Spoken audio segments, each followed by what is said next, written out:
Hello and welcome back to The Walk and Talk, the dog training podcast designed to help you live your very best life possible with your dog.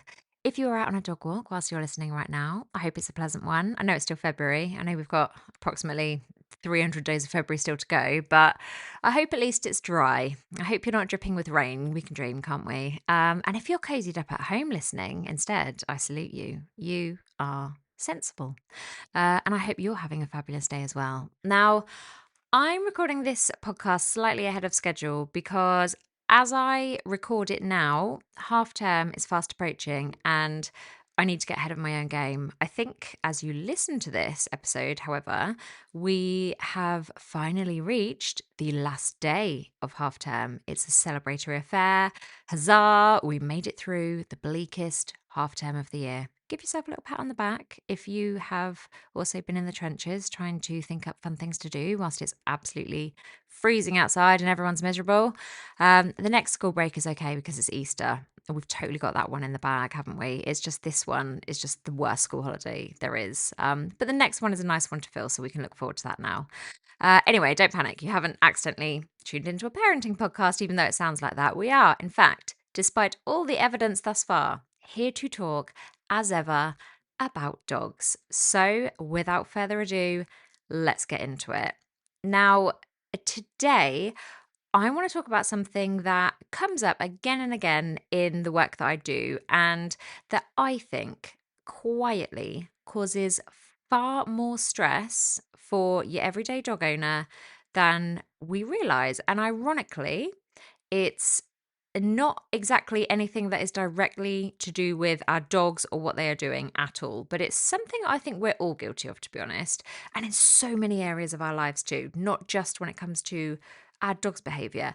And that is the cheeky little millennial habit of turning straight to Google or social media or AI or whatever pretty much immediately every time our dog does something slightly worrying or slightly confusing or completely unexpected or just in any way generally outside of the norm. And there is no judgment here because I do this. I absolutely do this in so many areas of my life. It's unreal. I think we all do it so often, to be honest. It's just become almost like an automated muscle memory response that whenever something happens, or even just the inkling of a query forms in our minds, our smartphones are just already out of our pockets and in our hands before we've even realized what's happening. And on the surface, of course, that makes complete sense. There's nothing wrong with that, right? After all, we live in the age of information and intelligence.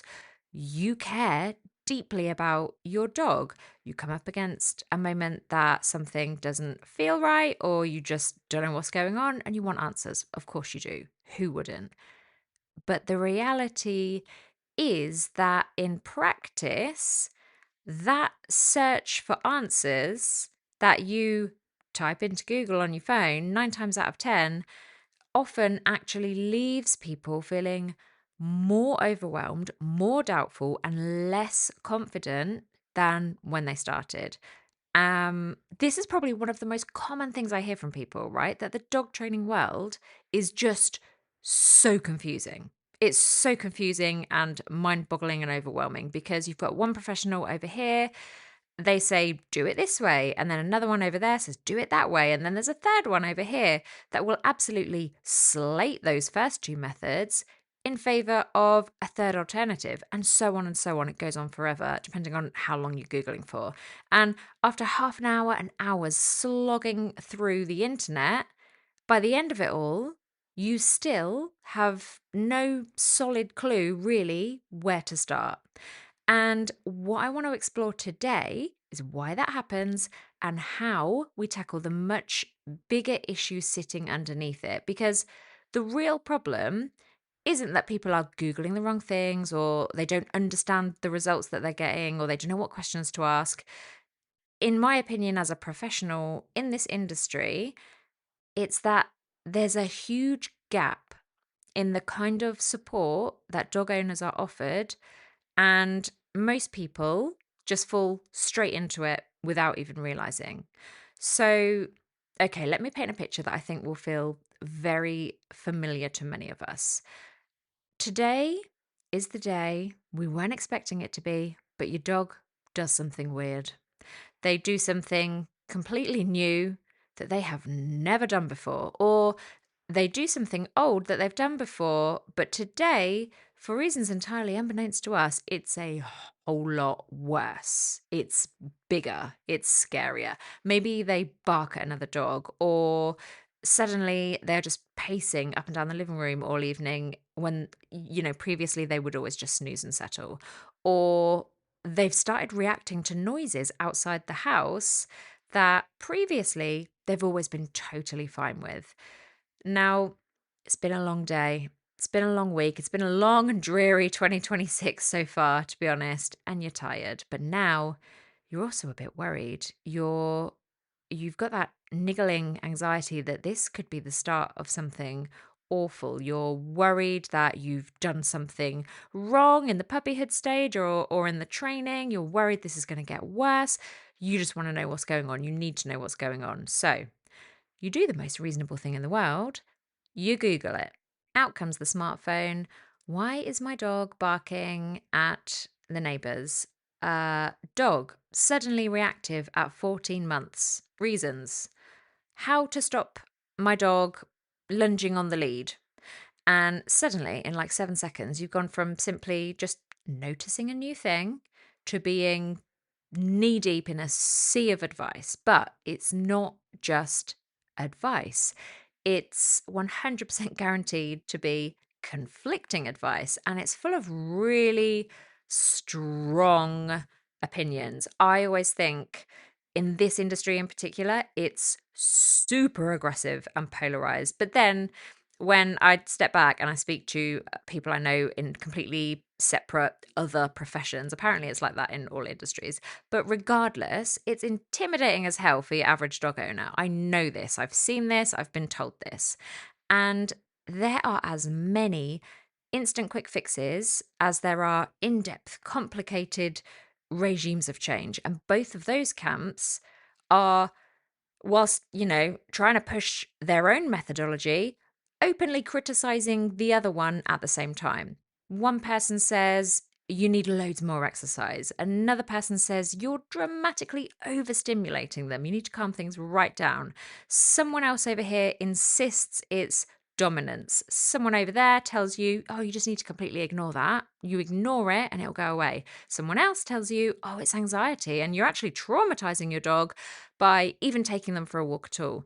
And then at the end of it all, instead of the clarity that you were hoping for and looking for, you just get this state of paralysis and you're stuck. And instead of feeling confident about what to do, you are just full of doubt. And here's the thing I want to say really clearly. This is not because you're doing something wrong. This is because the system that you are relying on is not designed to competently deliver what you are asking of it in this moment. Google cannot solve behavior problems with a list of search results because your dog's behavior doesn't exist in isolation. Your dog's behavior it's not a single issue with a single cause and a single solution, right? It is the visible output of so many things. It is the output of their nervous system, their emotional state, their learning history, their environment, their physical needs, their breed, their biology, their developmental stage, and your responses and your timing and your consistency and all the input that you've had so far. And the thing about Google and social media and even AI, just all of that fast food advice that's out there, is that they strip all of that context away and they reduce behavior down to just a list of symptoms. And when you treat symptoms without understanding the system that they belong to, things can just get really messy really quickly. Because, for example, right, you might accidentally, because you're following this piece of advice up here, increase pressure when what your dog actually needs right now is safety and confidence. You might add in stimulation when actually what your dog needs is regulation. You might end up removing structure when your dog desperately needs predictability to thrive, or you're chasing these big training goals when your dog's nervous system is already totally overloaded and they just needed defragging before you can even think about doing anything else. And so then when you try one of those things or all of those things and it doesn't work, guess who feels like a total failure? You do, because one of the things that frustrates me most about the way dog training advice is shared online is how little attention is actually paid to the emotional toll this takes on dog owners. I speak to people all the time, right, who say things like, "Oh, I know, I feel like I should just know this stuff by now. Like, I feel like I should know what I'm doing by now, but I don't. Everyone else seems to be doing okay. Everyone knows what they're doing, but I'm still stuck. Or I've tried so many things. I've tried all the things. I've spent all the money, but nothing sticks. Nothing works. Nothing is changing." And what I actually see over and over again is not incompetence, not in the slightest. It's just a total lack of long term support. It feels like you, as the owner, are expected to spot every single problem.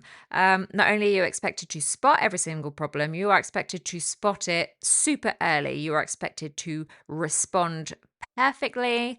To know exactly what to ignore and what to act on, and somehow do all of this whilst juggling work, education, your career, your family, your social life, and all of those extra stresses and strains that you have going on, whatever they may be, with no real safety net or backup or support system.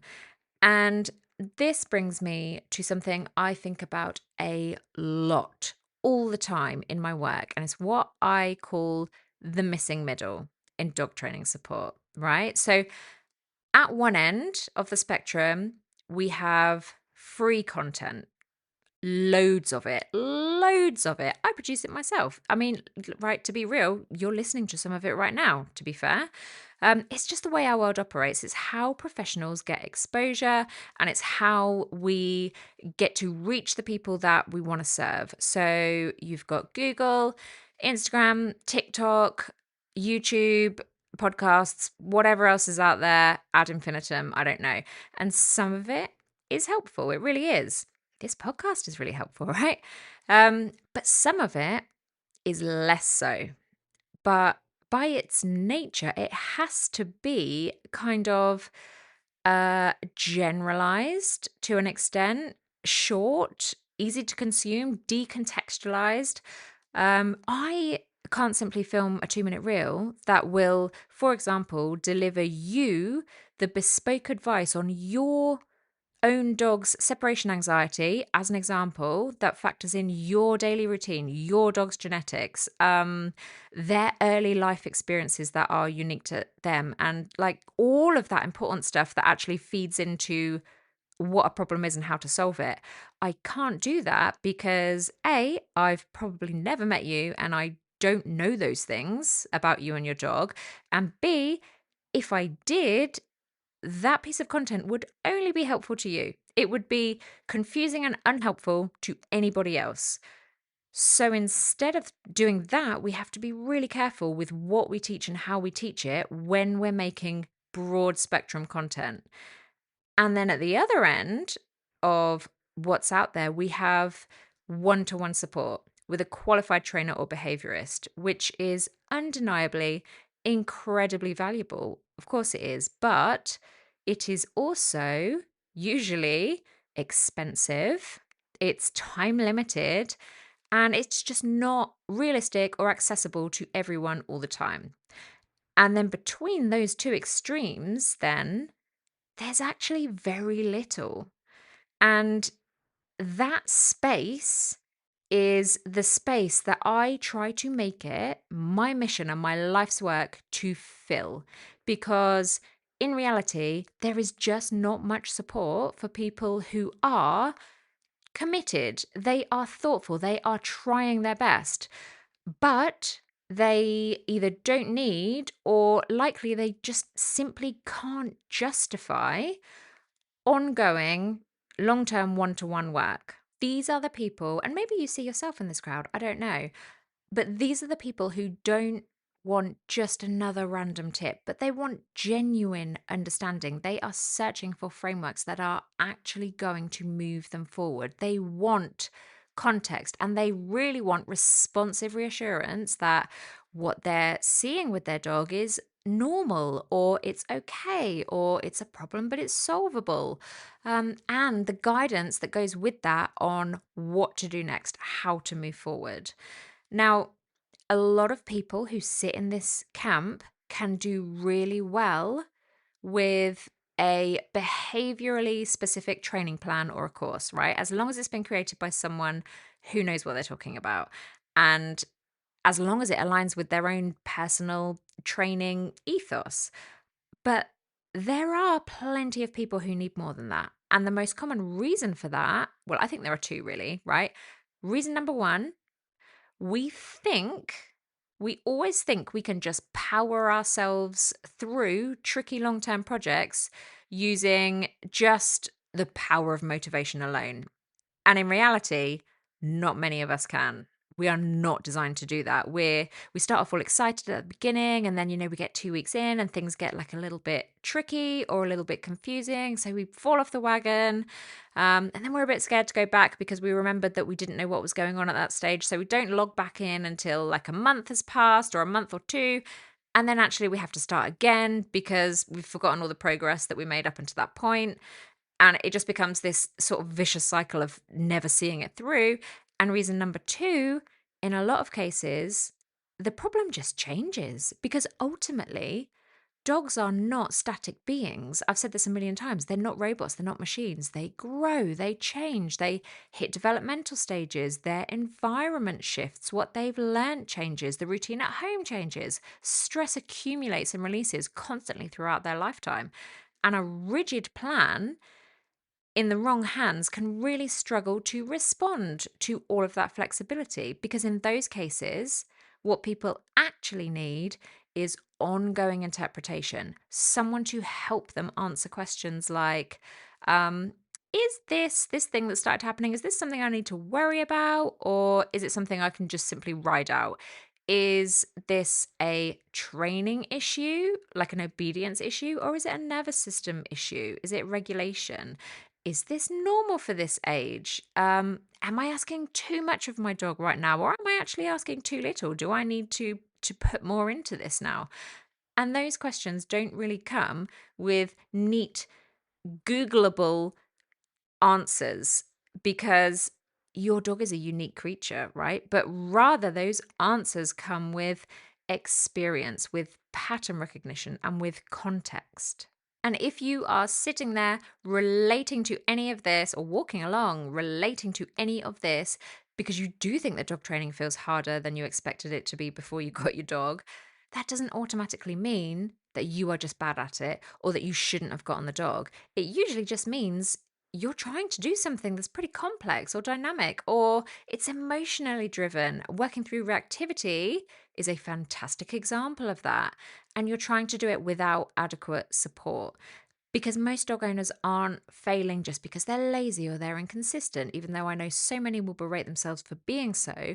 But the reality is they're hideously overwhelmed. They're really confused and they're holding too many variables in their head all at one time and trying to make them all work at once when they're just directly in conflict with one another. And because they're pretty much doing all of that alone or with no one but Google for sidekick support, they just end up getting stuck. And I see the result of this every single day. I see owners losing confidence. I see people second guessing every single interaction, and I see people blaming themselves for things that are actually completely normal. And I've been desperately trying to build a solution that can help everyone out of this rut. And this podcast is part of that, and my content is part of that, and my free training, my one-to-one support, and my behavior specific courses. But this year, I really wanted to bring something different to the table. Not another course, there are enough of those. Not another quick fix, there's probably far too many of those.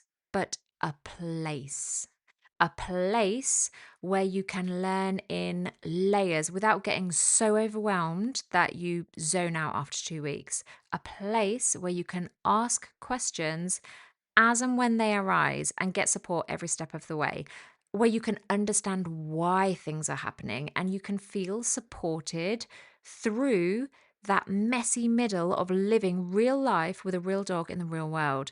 And that itch is what led me to start building the brand new membership that is currently, as we speak, very much under construction. Now, before I dive into it, I want to be really clear about this. The membership that I'm currently creating and working on is absolutely not a funnel or an upsell or something I'm just, I don't know, throwing together because a business coach told me to. I don't actually have a business coach. I have never had a business coach and I probably never will. Never say never, but I've always just allowed myself to be fully driven by doing what I absolutely love more than anything else in the world. And so far, that's carried me pretty well. And what I'm finally working on this year is something that I have wanted to exist for years and is a truly thoughtful and intentional response to the gap that I see every single day. And my goal is that it exists as a space for people who are thoughtful, they are committed, they are curious, and they are done with feeling like they have to start from scratch every time their dog throws them a curveball. My goal is that it becomes somewhere that you don't have to ever open Google in a panic at 10 p.m. because something crazy's gone down. I want it to be somewhere that you don't ever feel silly for asking questions, somewhere that behavior is explained in context, calmly, compassionately, honestly, and somewhere that we can found a community together where people are motivated and supported and excited to push forward with their dog training and their dog ownership experience. And I think what excites me the most about the potential that this membership has is actually being able to support people over time, to help them see patterns, to normalize the ups and downs, to remind them that progress isn't linear and it doesn't even need to be, and to be there alongside them through the full journey of it. I want it to be a place where learning doesn't stop when the course ends or when the one-to-one sessions are over, a place where you feel like you can just drop in whenever, because it's not just about the content. It's not just an overwhelming library of learning. Um, but it's about all the in-between moments too, celebrating the wins, ironing out the challenges, all of it, all of that juicy stuff. So I'm obviously recording this podcast episode in the ancient past as it relates to you. But as you listen to it, I believe the membership is only 1 week away from opening up and launching. So if you feel like it's something you might be interested in, I will drop a link in the show notes to the website where you can read more about it. And if you think you might want in, you can sign up. No obligation, no pressure, just to receive an email invitation to invite you in if you're interested. And I think that email should go out 1 week from now, if you are listening on release day, I believe. And then you can join, you can get inside, and you can introduce yourself and your dog to me and to your fellow soon to be dog training besties. And we can kick off what I really, really, really hope will be the beginning of hopefully the most exciting and rewarding thing I've ever done professionally to date. And of course, if you are actually listening to this episode in the long distant future, and it's now way beyond February 2026, and AI has taken over the earth and humanity is sheltering in caves, maybe the membership is already open. You can jump straight in and join us. There'll be a link on the website, listendogtraining.com. I will also leave the link in this episode description so you can click through and have a read about. And I'm sure I'll have posted it all over social media by now as well. If you have any questions, of course, you know where to find me. I'm at Listen Dog Training on Instagram and on TikTok, or you can ping me an email at lisa@listendogtraining.com. But for now, I shall love you and leave you because I feel like I've harped on enough. And if I'm not adding you and your dog's name on a sticky note to my membership wall by the end of this week, then no matter, because I will still be back regardless next Friday with another episode of The Walk and Talk, and I will see you then.